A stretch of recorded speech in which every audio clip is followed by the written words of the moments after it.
पुराण पुरुषोत्तम अखिल coat ब्रह्मांड नायक परात्पर ब्रह्म भक्तवांछा कल्पतरु अकारण करुणा वरुणालय यशोदूत संगलालित भगवान श्री बालकृष्ण लाल का साक्षात वांग्मय स्वरूप श्रीमद्भागवत, जिसको कि आप सभी वैष्णव बड़ी श्रद्धा और विश्वास और आनंद में डूब के इसका श्रवण कर रहे हैं।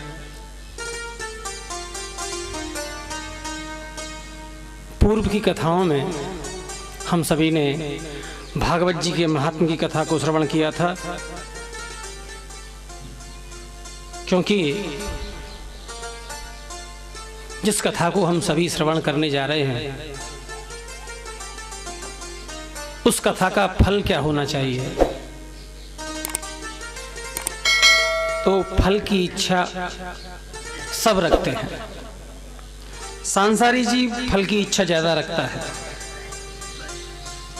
लेकिन ये बात वैष्णव पर, भक्त पर, सज्जन पर, साधु पुरुष पर ठीक नहीं बैठती।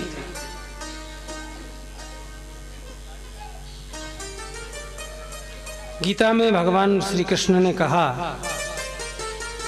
कि अर्जुन तुम कर्म तो करो, लेकिन फल की इच्छा मत करो। जब हम सांसारिक कर्मों को करते हैं तो भगवान आदेश देते हैं कि कर्मों को तो करो, लेकिन फल की इच्छा मत करो। यदि जब हम भगवदीय कर्म करें तो क्या हमें फल की इच्छा करनी चाहिए? जब संसार के फल की इच्छा हम नहीं कर सकते, करते तो हैं, आदेश भगवान का ये है कि नहीं करनी चाहिए, लेकिन हम तो करते हैं, तो क्या हमें भगवदीय कर्मों के फल की इच्छा करनी चाहिए? भगवदीय कर्म तो इस प्रकार करना चाहिए कि किया और भूल गए। यदि दान करें, धर्म करें, सेवा करें, पुण्य कर्म करें, तो हमें उन फलों को गाना नहीं चाहिए। ऐसा शास्त्र आदेश देते हैं, गुरु आदेश देते हैं। और यदि कोई आदेश दे या ना दे, तुम्हारा हृदय तो ये आदेश देता ही है कि अच्छे कर्मों को छिपाओ, लेकिन हम करते उल्टा हैं, हम बुरे कर्मों को छिपाते हैं। अच्छे कर्मों को तो हम सोसाइटी में, समाज में बैठ के गाते हैं, अरे जो मैंने किया है ना वो कोई नहीं कर सकता। तो इसीलिए सांसारिक पुरुषों के लिए, सांसारिक जीवों के लिए भागवत का जो महात्म सुनाया जाता है उसका तात्पर्य केवल इतना है कि आप जिस श्रेष्ठ ग्रंथ को सुनने जा रहे हैं, जिन श्रेष्ठ बातों को सुनने जा रहे हैं, उसका फल क्या है। हम भागवत सुने तो क्यों सुने, और सुनने से लाभ क्या होगा, और सुन के हमें क्या फल मिलेगा। हम नरकों में तो नहीं जाएंगे, हमारे बुरे दिन समाप्त हो जाएंगे, हमारी दुर्दशा तो नहीं होगी, सारा अच्छा ही अच्छा होगा, सब शुभ ही शुभ होगा। इसलिए हम भागवत कराएं या इसलिए हम कोई अच्छा शुभ कार्य करें, इसलिए हम शुभ कार्य कर रहे हैं, शुभ चाहने के लिए, तो ये ठीक नहीं। मैंने कई जगह ये सुना है कि भगवान कितना तो हम करते हैं, दान भी करते हैं, पुण्य भी करते हैं, सेवा भी करते हैं, गाय की सेवा भी करते हैं, ब्राह्मणों की सेवा भी करते हैं, गरीबों की सेवा भी करते हैं, और खुद का भजन भी करते हैं, लेकिन हमारे दिन, हमारी स्थिति सब वैसी की वैसी है। ये समस्या सबकी है, सभी परेशान हैं। क्या करें जिससे सब कुछ ठीक हो जाए? तो एक बात समझ लेना, आपके यहाँ पानी तो आता होगा बाथरूम में, तो उसकी जो सप्लाई है उसके लिए एक टंकी बनाई जाती है। तो टंकी में यदि पानी भर रहा है तो पानी आएगा, जो भरा हुआ है वही तो आएगा।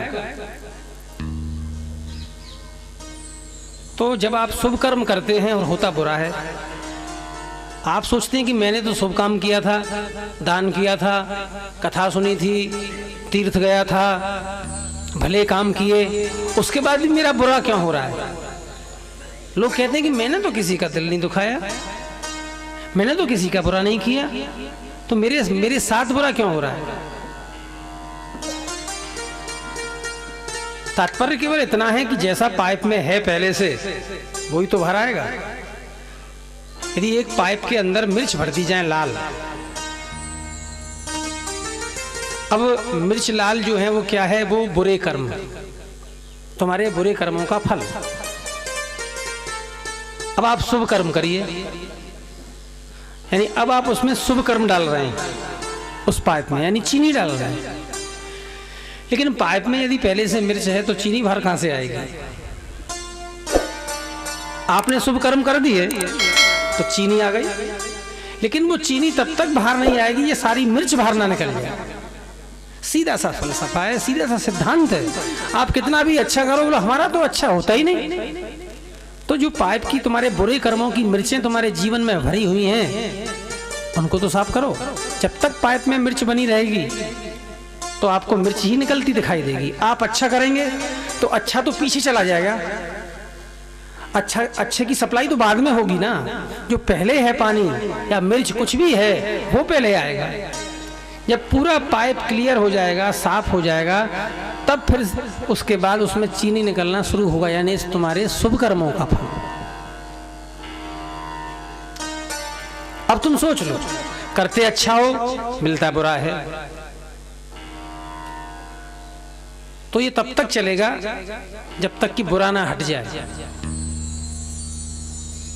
और जिस दिन बुरा हट गया, जिस दिन तुम्हारे अशुभ कर्म समाप्त हो गए, अशुभ तुम्हारे जीवन से विदा हो गया, उसके बाद तो फिर शुभ ही शुभ है। तो तुम शुभ कर्मों की सोचो। हमें शुभ कर्मों के बारे में सोचना चाहिए, ना कि अशुभ कर्मों के बारे में। हम क्या करते हैं, अशुभ को छिपाते हैं, शुभ को बतलाते हैं, इसलिए हमें दुख उठाना पड़ता है। तो भागवत जी का जो महात्म्य है वो यही तो बताता है कि भागवत को सुनने वाले प्रेत धुंधकारी जैसे उनका तो उद्धार हो जाता है, लेकिन ये मनुष्य जाति के लोग ऐसे हैं कि इनका उद्धार नहीं होता। तो भागवत के महात्म्य में हमने ये श्रवण किया था। उसके बाद भागवत जी के 3 श्लोकों की व्याख्या हम सभी ने सुनी, और अब भागवत जी का पहला स्कंद प्रारंभ होता है। तो नैमिषारण्य एक स्थान है उत्तर प्रदेश में, सारी कथाएं वहीं से प्रारंभ होती हैं। जितनी भी बड़ी बड़ी कथाएं हैं, चाहे सत्यनारायण की कथा भी हो, तो वहीं से प्रारंभ होती है नैमिषारण्य। 88,000 सोनकादिक ऋषियों ने सोचा कि हमें शुभ कर्म करने हैं, तो कौन सा स्थान चुने। भगवान नारायण के पास आए और कहा कि हम एक यज्ञ करने जा रहे हैं, सत्संग करने जा रहे हैं, तो आप हमें कोई ऐसा स्थान बता दें जहां हम वो शुभ कर्म, वो यज्ञ, वो सत्संग निर्बाध गति से पूर्ण कर सके। तो भगवान ने अपना चक्र छोड़ा, सुदर्शन चक्र, और कहा कि जहां ये रुक जाए वही स्थान तुम्हारे लिए परम पवित्र होगा। तो इसका नाम है नैमिषारण्य। निमिष अरण्य निमि चक्र सिधार सीर्यते शिथिली भवती इति नैमिषारण्य। जिस वन में भगवान का चक्र जाके विश्राम को प्राप्त हो गया, वही स्थान नैमिषारण्य है, और वहीं से भागवत प्रारंभ होती है।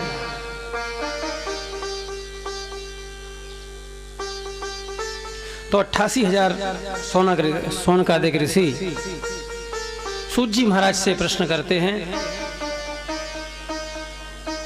तो देखिए भागवत क्या है, सत्संग का अर्थ क्या है। मैं 4 घंटे बोलता रहूं, आप 4 घंटे सुनते रहें, और सुन के भूल जाएं, उसका नाम सत्संग नहीं होता। सत्संग तो वो दिव्य समय है। ये जो आप समय काट रहे हैं ना यहाँ, ये आपका समय स्वयं भगवान देख रहे हैं कि ये व्यक्ति सत्संग में तो आया, संसार को कुछ देर तो भूला, लेकिन यदि आप शरीर को सत्संग में लाएंगे और मन को नहीं लाएंगे, हृदय को नहीं लाएंगे, अपनी आत्मा को नहीं लाएंगे, तो सत्संग का कोई लाभ नहीं है। और मैं कितना भी बोलूं, मैं 3 घंटे बोलूं या 6 घंटे बोलूं, तो फर्क पड़ता क्या है? आप पर कितना असर हुआ? सत्संग से तो बड़े बड़े बदल गए। महर्षि वाल्मीकि सत्संग से बदले, नारद जी महाराज सत्संग से बदले, विदुर जी महाराज सत्संग के कारण ही छोड़ पाए दुष्टों का साथ, विभीषण जी महाराज सत्संग के कारण ही भगवान से मिले। तो सोच के देखिए, ये बड़े बड़े लोग, महापुरुष, संत, तुलसीदास जी भी तो सत्संग ही करते हैं, पत्नी से प्रेम करते हैं, लेकिन पत्नी की एक बात ऐसी लगी कि साधु हो गए।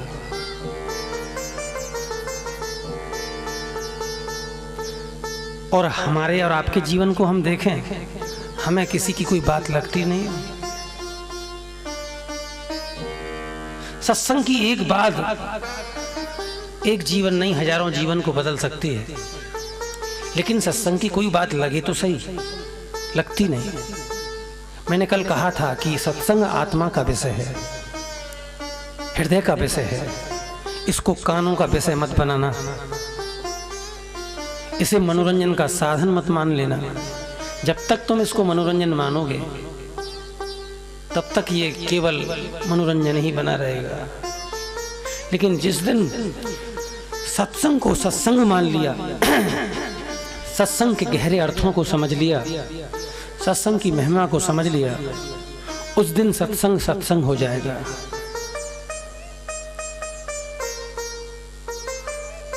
सुंदरकांड का प्रारंभ होता है रामचरितमानस के अंतर्गत। तो हनुमान जी का सत्संग लंकनी से होता है। देखने में तो वो लड़ाई लगती है, युद्ध लगता है, लेकिन वो है सत्संग। लंकनी राक्षसी है, रावण के किले की, सोने की लंका की रक्षक है,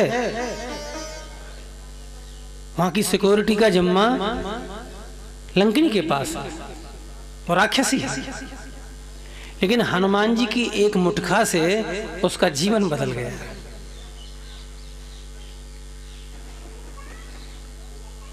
लेकिन हम पर संसार के इतने थपेड़े पड़ते हैं, हमारा तो जीवन नहीं बदलता। पहले बच्चों की सुनते हैं, उसके बाद नाती पोतों की सुनते हैं, गालियां भी खाते हैं, लात भी खाते हैं, उसके बाद भी इसकी पढ़ाई हो जाए तब मैं वृंदावन आ जाऊंगी, कि ये काम पूरा हो जाए तब हम वृंदावन आ जाएंगे। अरे तुम्हारे माँ और बाप आज तक वृंदावन नहीं आ पाए, तो तुम क्या वृंदावन आओगे? और वृंदावन आने के लिए कोई समय नहीं होता कि अब वृंदावन जाएंगे। सत्संग तो ऐसा है कि जब चाहो, जितना चाहो, जब जी करे हो जाता है, कहीं भी हो जाता है। हो सकता है कि ये मदरालय में हो जाए, हो सकता है कि ये जुआ घर में हो जाए, जरूरी नहीं है मंदिर में हो। मंदिर में सत्संग होता कहाँ है? जरूरी नहीं है गुरुओं के पास हो, गुरुओं के पास होता कहाँ है? सत्संग तो कहीं भी हो जाता है, युद्ध भूमि में हो सकता है।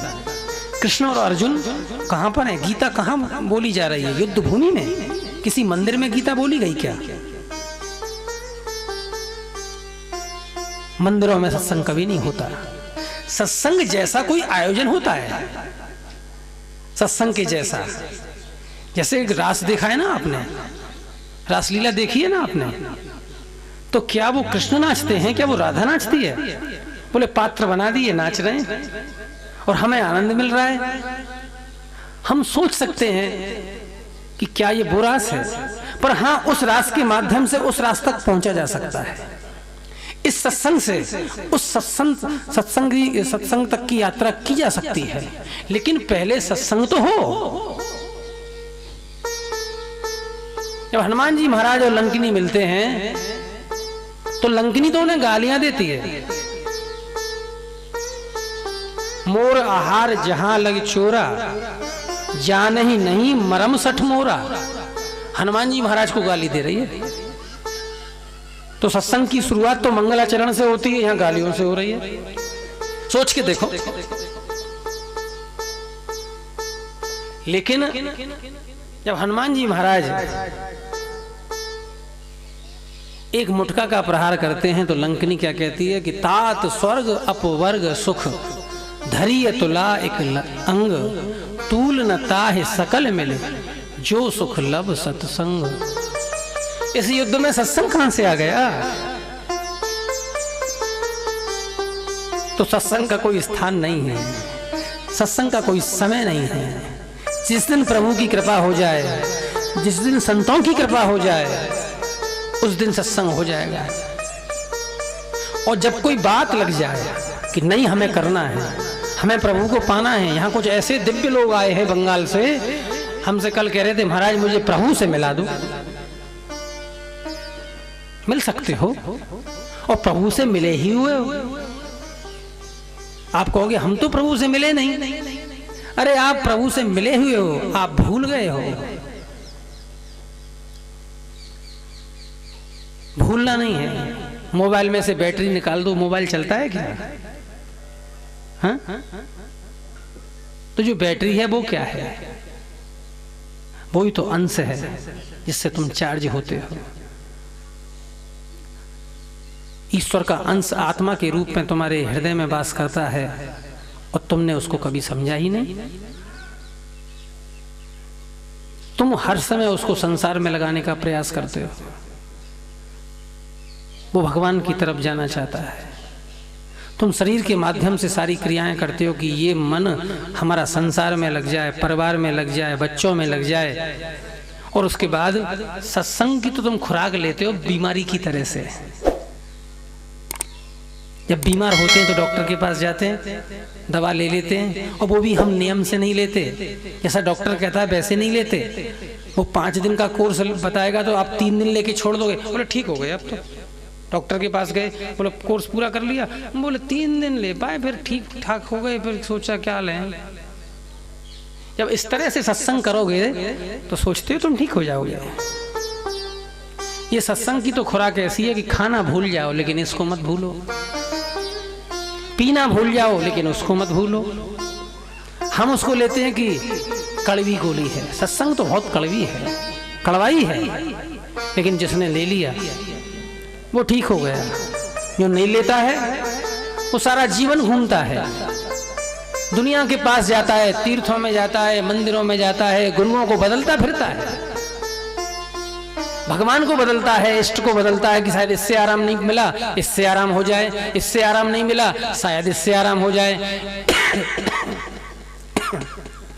लेकिन आराम तो तभी होगा यदि तुमने एक दवा पूरी तरह से ले ली तो आराम हो जाएगा। ये इतना शोरगुल क्यों कर रहे हैं भैया? रोकना।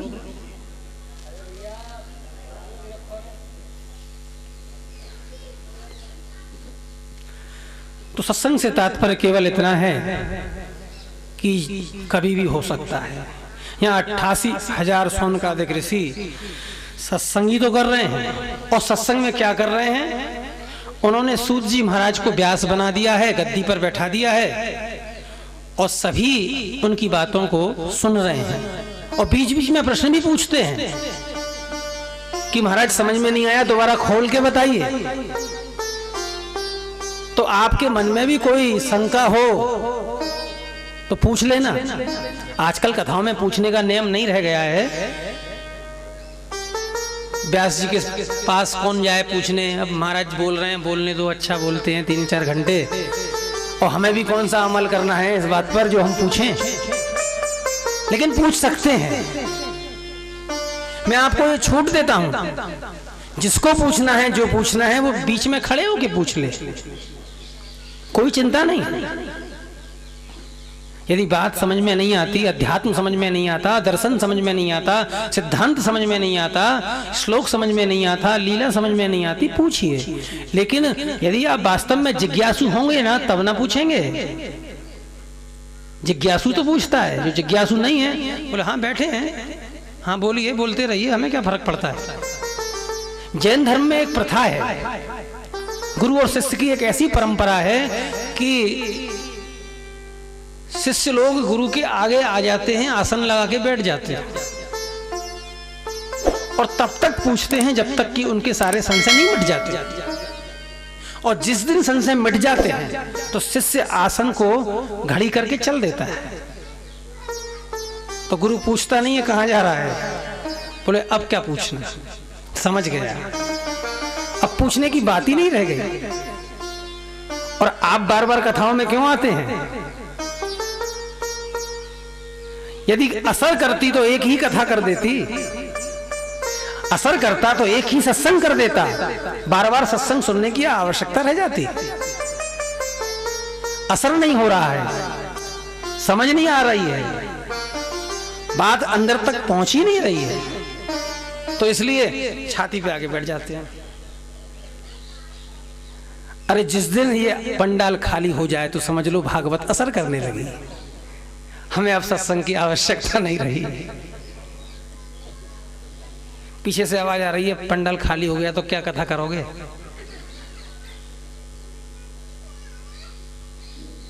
ये भी बात सही है, आप चले जाओगे तो भगवान थोड़ी चला गया है। हम माँ तो बैठी है कि माँ भी चली जाएगी मंदिर को छोड़ के, माँ तो कहीं नहीं जाएगी। मैं कोई आपको लक्ष्य करके कथा कर रहा हूं, मैं आपकी आत्मा को लक्ष्य करके कथा कर रहा हूं। मुझे ये नहीं पता कि आगे कौन बैठा है, मुझे तो ये पता है कि जितने भी बैठे हैं सब भगवान ही बैठे हैं, जितने भी बैठे हैं सब प्रभु ही बैठे हैं, और जो कह रहा है वो प्रभु ही कह रहा है। यदि ऐसा भाव लाओगे तो सत्संग असर करेगा, यदि ऐसा भाव नहीं है, पुण्य पुंज बिन मिलही न संता, सत्संगति संस्कृति कर अंता। सत्संगति दुर्लभ संसारा, निमिष दंड भरे एको बारा। सत्संग की महिमा तो बड़ी बताई है, तुलसीदास जी ने बताई है, कबीर ने बताई है, नानक ने बताई है, रहीम ने बताई है, बड़े बड़े संतों ने बताई है। अब संत हैं तो सत्संग की बात करते हैं, आजकल संत नहीं है, वैसे तो बहुत संत हैं दुनिया भर में। एक हमारे संत हैं जो दुनिया भर में संत संत खोजते हैं, उन्हें हर व्यक्ति में संत नजर आता है। वो खुद इतने बड़े संत हैं कि उन्हें हर जगह संत नजर आता है, सब में संत खोजते हैं। दुष्ट में संत खोज लें, चोर में संत खोज लें, पापी में संत खोज लें, कपटी में संत खोज लें। ये उनके विशाल हृदय का द्योतक है कि उन्हें दुष्ट में भी संत तो नजर आया। और ये बात सत्य है, संत का भाव प्रत्येक जीव के हृदय में रहता है, लेकिन हमें दिखता नहीं है, हमें उसकी बुराइयां दिखती हैं, उसके अशुभ कर्म दिखते हैं, आचरण गंदे वाले दिखते हैं। लेकिन जब तुम यदि अच्छा खोजने चले, अब दुर्योधन को तो सब जगह बुराई बुरा दिखेगा। भगवान श्री कृष्ण बोले युधिष्ठिर से और दुर्योधन से कि एक भला आदमी लाके दे। दोनों चले गए, शाम को लौट के आए, भगवान ने कहा दुर्योधन भला आदमी मिला? बोले महाराज इस दुनिया में भले की आप आशा करते हैं, भला आदमी कहां से मिलेगा? कोई नहीं है भला, सब दुष्ट है, खुद दुष्ट है ना, इसलिए दुष्ट दिखते हैं। तुम काला चश्मा लगा लो, धूप में चले जाओ, सब कुछ ऐसा लगेगा ना छाया में हो रहा है। ऑटो लेंस लगा लो तो ऐसा ही होता है। और युधिष्ठिर से पूछा भैया कोई भला आदमी मिला? अरे महाराज सब भले ही तो हैं, किसी तुमने कहा एक लाओ, यहाँ हजारों भले ही भले आदमी। तो संत को संत दिखता है, दुष्ट को दुष्ट दिखता है। जानामि धर्मम न चिमे प्रवृत्ति। आप लोगों की स्थिति वही हो गई है, धर्म को जानते हैं, धर्म तो पता है, सिद्धांत तो पता है, लेकिन नच में प्रवृत्ति, करने की प्रवृत्ति नहीं है, करने की नियत ही नहीं है। यदि नियत सही नहीं है, करने का तुम सोचते ही नहीं हो कि हमें अच्छा करना है, तो अच्छा होगा कैसे? सत्संग तो अच्छा करने की एक शुरुआत भर है। जिस दिन तुम अच्छा सोचने लग जाओ तो समझ लो जीवन में सत्संग आ गया।